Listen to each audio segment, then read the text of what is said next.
One of the difficulties with starting band is that students find it hard to choose which certain instrument they want to stick with for the whole rest of high school based on just a 10-minute preview that we managed to get through during our previews this spring. So I just want to let you know how this is going to work. Here's what you can expect next year.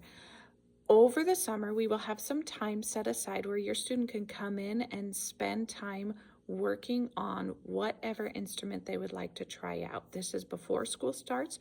We'll have 20-minute sections for each instrument, and they can come to just the instrument that they think they want to do, or if they're unsure, they can try all of the instruments. They will learn how to put together that instrument, how to take apart that instrument, how to clean it, maintain it, and they'll learn their first couple of songs on that instrument, how to get a good sound.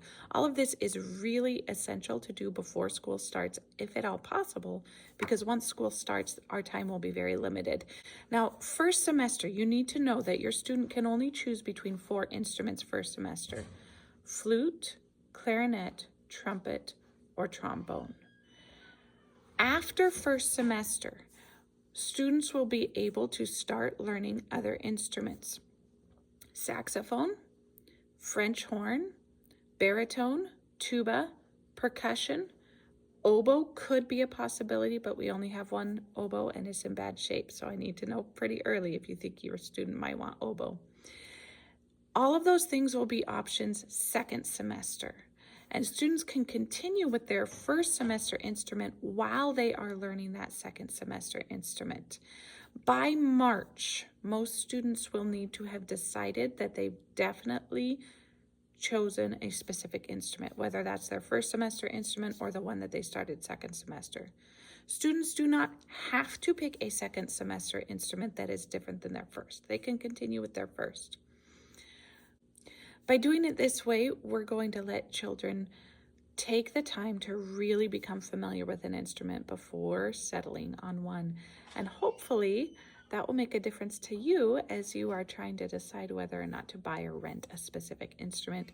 You don't want that to be a financial investment that then the following year your student says, I don't want to play it after all. Number one question I get asked: which instrument should I play? Sometimes kids already know, which is great. If your child really loves an instrument already, then unless there are really big barriers, we do want them to play that one. But if they aren't really sure, here are some things you as a parent can think about. What you should know is, first of all, we are going to demonstrate all of these and try them out during class, during music class, and then I will also do an assessment of your child for things that will help them be more successful on certain instruments. I will send that assessment home with you so you can see, and I will talk to them about it and say, these are probably the 2 or 3 that might be the best for you to start with. That being said, here are some things you as a parent will know that I won't know, that you might want to think about, okay? First is cost. If you decide to rent your own instrument or buy your own instrument, or you're thinking down the road when they're in high school, if they're required to provide their own instrument because the school doesn't have enough, let me tell you what kind of costs you're looking at. The most expensive ones, the saxophone is very expensive. The oboe is very expensive. It looks like a clarinet, but it's not a clarinet. Okay, I do not have one, but there is a tuba. It's the big brass one. Most people don't buy their own. The school will have enough for them to have a tuba. If you are a percussionist over here, percussion is much more than drums. Percussion has a ton of instruments involved. And to be a dedicated percussionist can get very expensive. But again, your students will be using school instruments for percussion. Percussion and tuba, both. My non-existent tuba here, sorry. Your student probably will be expected to get their own saxophone, and they will probably want to get their own oboe if they're an oboe player. The school owns one oboe.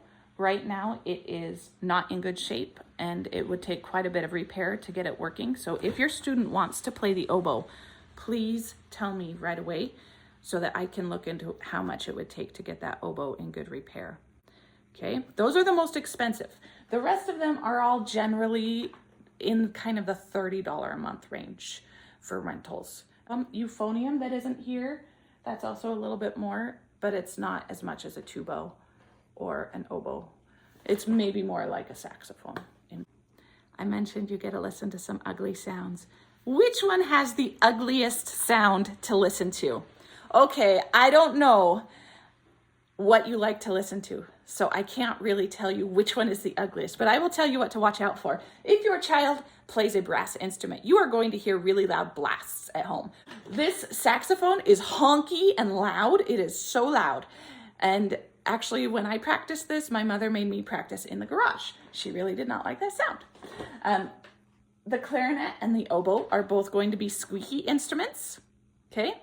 The flute plays super, super high, like it's going to hurt your ears type of high. They won't start high, but they will get high later on. The percussionists over here play loud. I mean, kids play percussion because they like to hit things. So absolutely, this is going to be a loud one. So think about what you are okay with listening to. This will pretty quickly, clarinet and oboe, turn into a nice, and actually the saxophone too, into a pretty nice sound. Saxophone will be louder, but these will be pretty quiet. Flute will be pretty quiet. If you have a low noise tolerance, you might kind of encourage those.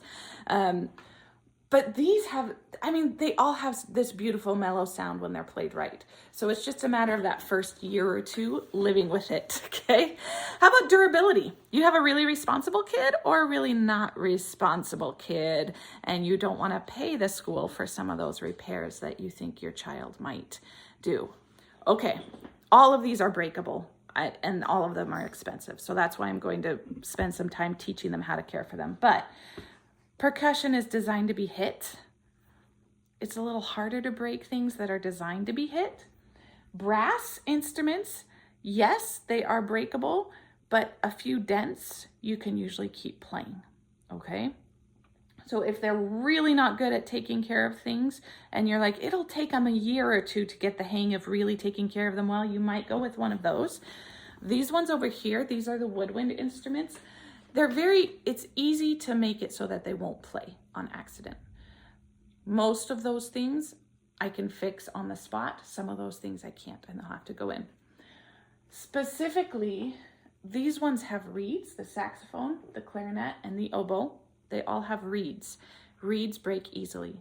If you have, for example, a toddler at home who might come in and open the fun little box that they see on their sibling's bed and then play with whatever they find in there, they're going to break the reeds. And we have enough reeds for your students for the year, but if you are, here's my cat saying hi, but if you're using upwards of 30 reeds, we're probably going to ask you to pay for those. They aren't expensive for each one, but it adds up, okay? The flute also, if it goes out of adjustment, it's a problem. It's not quite as bad because it doesn't have a reed, in my opinion, but if it goes out of adjustment, it needs immediate adjustment or it won't play right and your student will get frustrated. So that's kind of my durability order if you're looking for your child. What about how frustrated does your child get? Every instrument has its own set of frustrations that down the line they're going to run into something really hard to do.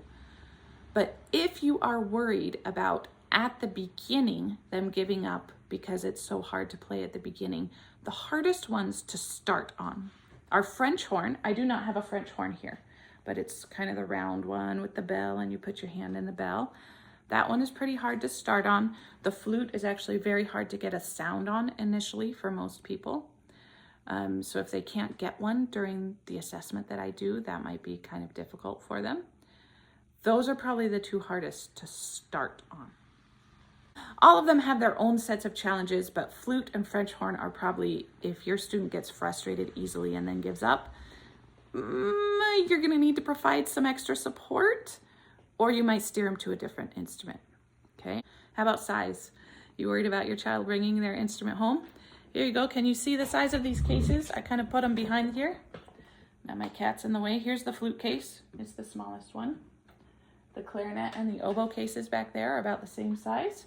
Here's the saxophone case. The saxophone case is actually bigger than that trumpet case back there. The trombone case, this is the heaviest one that people normally take back and forth. The baritone or euphonium and the tuba are huge, and they may have to carry them around the room. If we're parade marching, they'll have to hold them while they're marching, but they don't usually take them back and forth to home. Percussion, again, those are heavy. If you're marching, you may have to move things around the room, but again, you're probably not going to take stuff back and forth to home. One last consideration. Percussion, over there. I mentioned before, this has a lot of instruments. It's not just banging with sticks on a drum, okay? This is actually really hard to master all of the percussion instruments.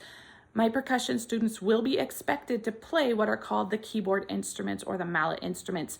It's basically like a piano, a xylophone, bells, marimba. It's like a piano that you're playing with sticks, okay?